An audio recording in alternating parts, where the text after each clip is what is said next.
Katika kaunti ya Nyandarua wamehimizwa kuripoti visa vya dhulma katika jamii ili kupunguza idadi kubwa ya visa hivyo, hususan baina ya wanandoa. Wakizungumza katika hafla ya uhamasishaji kwa jamii kupitia mashindano ya voliboli ya wasichana mjini Ndemi, eneo bunge la Kipipiri, viongozi na wakazi wameelezea kutamaushwa kwao na kuwepo kwa visa vingi ambavyo haviangaziwi katika jamii, hivyo kusababisha waathiriwa kujitia kitanzi au kujiingiza katika uraibu.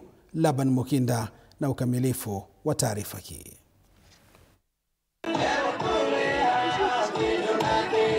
Huku ulimwengu ukiadhimisha siku 16 za harakati za vita dhidi ya unyanyasaji wa kijinsia, wakazi na viongozi katika kaunti ya Nyandarua wamelaani vikali visa vya mauaji ya wanawake na dhulma kwa wanaume humu nchini.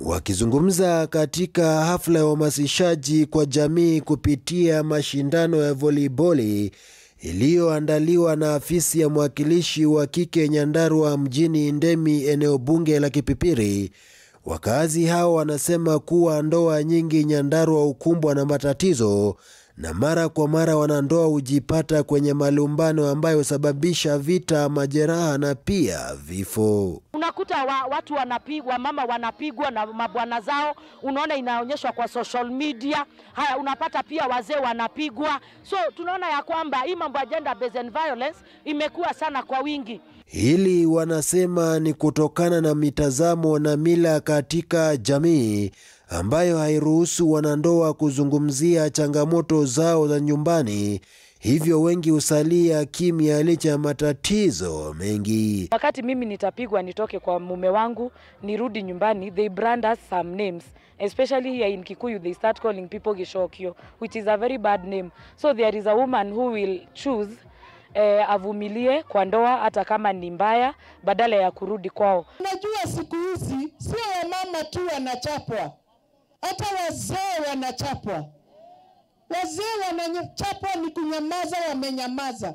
Tafadhali ongea, kwa sababu wale wananyamaza wanajiua. Tunahitaji wasichana wenye wataoleka kesho, tunahitaji generation ya kesho, tunahitaji mapresident wa kesho, women rep wa kesho, MCA, lakini mkiwana hivyo tutaisha, tutabaki hivyo. Hata hivyo, watetezi wa haki za binadamu na mwakilishi wa kike Faith Gitau wametoa wito wa kuwepo kwa njia mbadala kuwasaidia waathiriwa, ikiwa ni pamoja na serikali kujenga vyumba salama kote nchini ambapo wanaweza kutafuta usalama na kupokea matibabu pamoja na ushauri nasaha baada ya kudhulumiwa. We also do not have a safe house. Unashangaa bibi akikwambia anachapwa na bwanake, utamwambia atoke aende wapi na hauna safe house. Tafadhali mzee, enda uongee na pasta wako ama chifu wako ama hata wewe chukua enda. Usikae tu hapo ukuwe na mental torture. Sidio?